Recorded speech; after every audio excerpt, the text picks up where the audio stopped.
March 15th, 2019.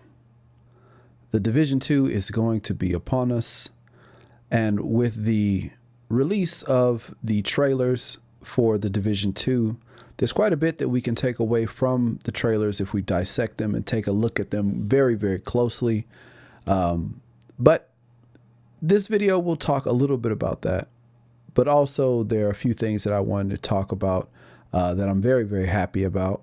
It seems that a lot of my bitching and complaining back when I used to make a lot of videos about the Division have seemed to seeped their way into the Division 2. Maybe from my live streams when we used to talk about what we'd like to see in the Division 2, the conversations that we've had, and also just openly talking about where I thought the Division failed and what things they needed to do to improve it. A lot of the suggestions, and I mean a lot of the suggestions, have seemed to shape the Division 1 and what seems to be the Division 2 coming to us next March the 15th, 2019.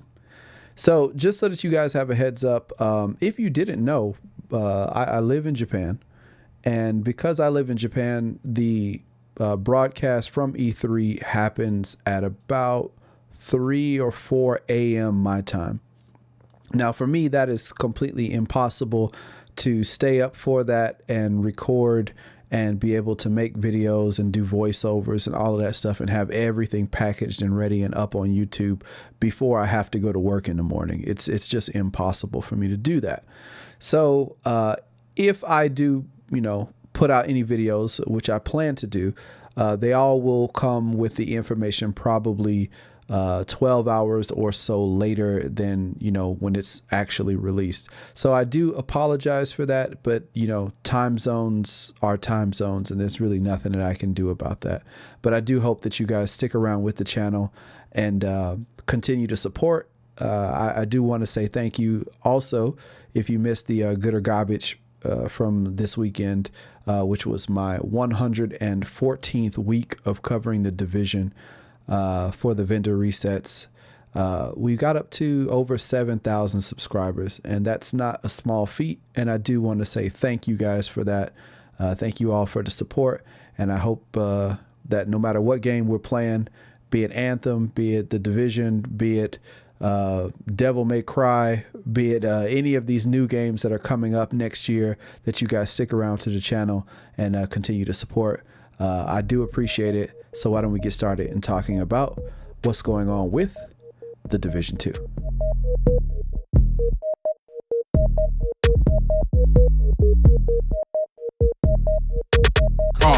All right, so the Division 2 is going to be upon us. The live presentation has not yet been announced, or there's nothing that's been out for it yet.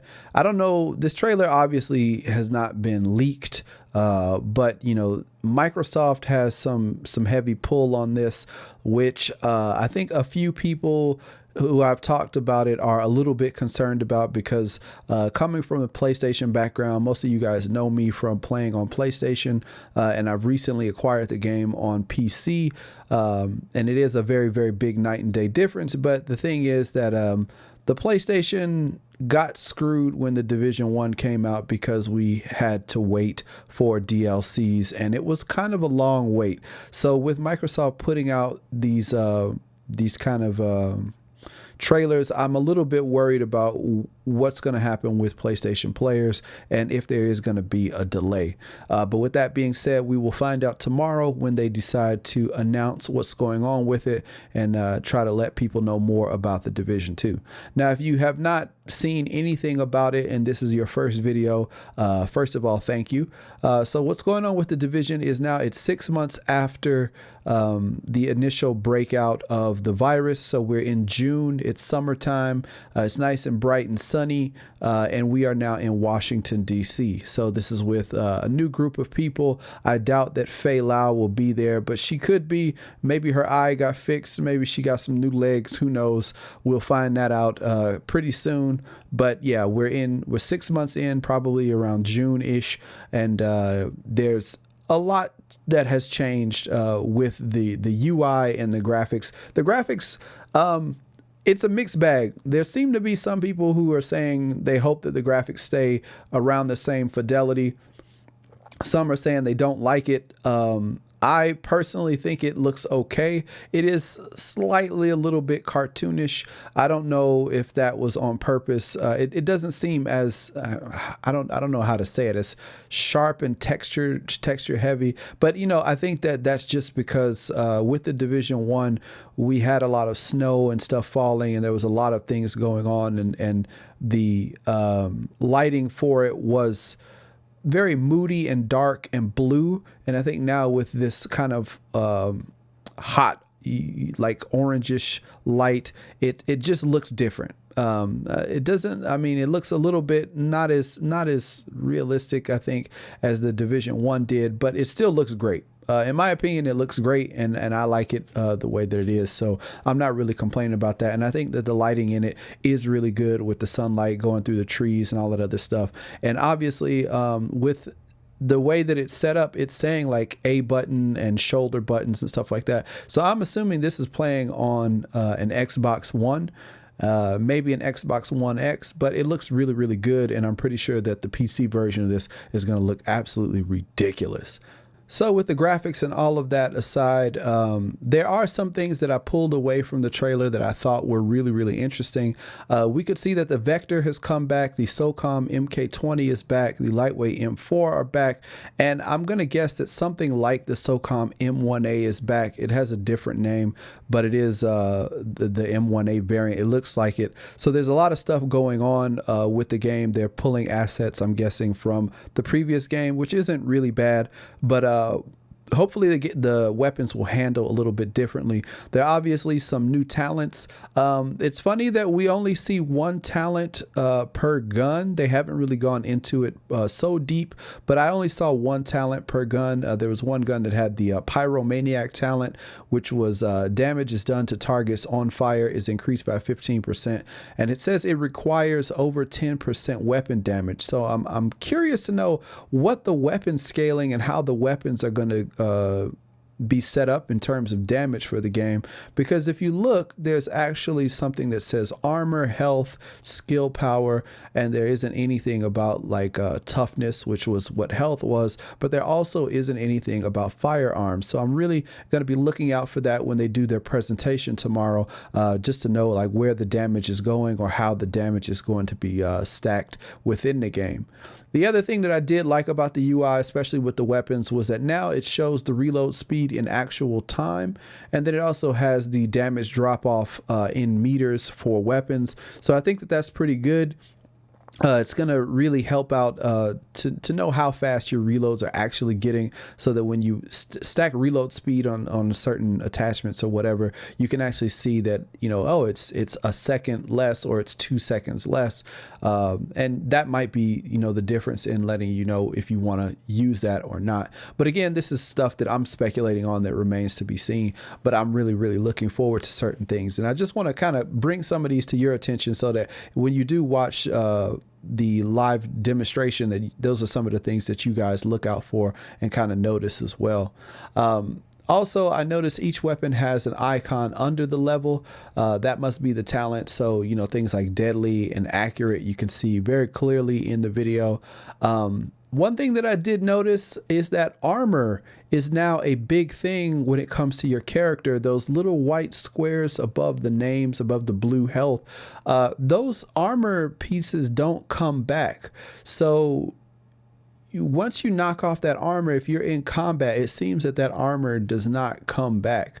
And I think I saw something in the UI where it seemed like a little armor plate off under the pistol. I'm not really sure if that actually is armor or if that's something else, but either which way, stuff we'll find out tomorrow. But I'm really interested in seeing, like, is this really going to force people to stay in cover, and have they figured out how to work it so that this game is really a cover-based shooter and not really the way that it's been in the Division 1. So one thing that's really got me excited about the Division that I've heard, and this is could be complete rumor, but I'm gonna really go out on a limb and say that it'll probably be confirmed tomorrow, is that one thing that I have been complaining about, and I don't know if Massive have heard this from me or from other people, but I know I definitely said this and I've definitely publicly talked about this. Trees that you will follow within the game, and they're called specialties or specialists. So as you play the game, you will be kind of like a certain type of character that will have special abilities available to you as you climb through that progression. I talked about this and I asked you guys about it in another video way back, probably 4 months ago or so, maybe 4 or 5 months ago. And there was a lot of people who said that they liked the Division the way that it was. They liked being able to switch their builds on the fly and not be stuck like a traditional MMO where if you were the healer, you were the healer. If you were the tank, you were the tank. If you were the damage dealer, you were the damage dealer. But I personally thought that, and I still think that because of such flexibility within the Division, it kind of made things a bit messy and a little bit harder for some people to really grab a hold of what the game was about. And it made it so that a lot of times people were just making a lot of the same builds and going with, how can I deal as much damage as possible? But having skill trees that go up and really grant you access to really powerful and damaging things or really helpful things within the team, I think really makes the Division a little bit closer to an RPG, and having it a little bit more in that way, for me, seems like it would be easier for them to start making things that will work out. And when they decide to shift the balance of certain builds, they could easily do that. Whereas right now, it's just kind of mix and match and, hope for the best, which is why I think they got away from that and really started pushing gear sets more and more and more, because they wanted to be able to kind of corral that stuff in and pull people into one specific play style or one specific type of gameplay. But that has yet to be announced, and I saw a little bit about it online, and I don't want to give away too much information on that.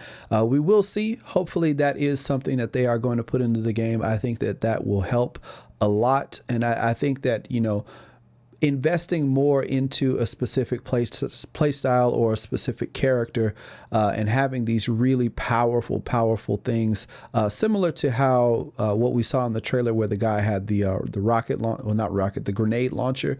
That's one of the things that's going to be in the specialist tree just as you level up. And I think that having stuff like that, that's like, if you really invest in this type of character and this type of play style, you're going to be granted these types of bonuses and perks. I think that that's a really good thing.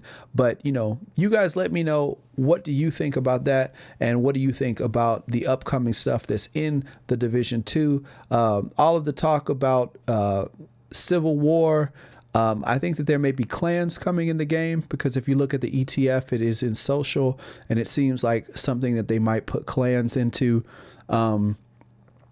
It's a lot that, we're going to be able to play around with come next year. I'm really excited for it. I want to know what you guys think. I can't wait to find out officially what these guys are talking about. I'm getting hype. So March 15th, mark your calendars, and be on the lookout for tomorrow's live event. I am very much looking forward to it. I hope that this turns into the game that I've always wanted for the Division, because I know that people are going to love it. I'm hyped. If you're new to the channel, don't forget to subscribe and hit that like button. It does really help out the channel. I can't believe we got up to 7,000 subscribers. I'd love to be able to hit 10 before the end of the year. So it's all thanks to guys like you who come and watch the videos. I really do want to say thank you. And again, if you are new, don't forget to hit that button. I love the Division and I love playing video games in general. So if you want to help support the channel, just be sure to subscribe, hit the bell, come back next time, leave some comments. Let me know what you guys are thinking about. What is it that you are most hyped about? What is it that you hope they don't mess up? Let me know. Let's talk about it. The Division 2, I can't wait. March 15th. Let's do this. See you guys in the next video. Take it easy. Peace.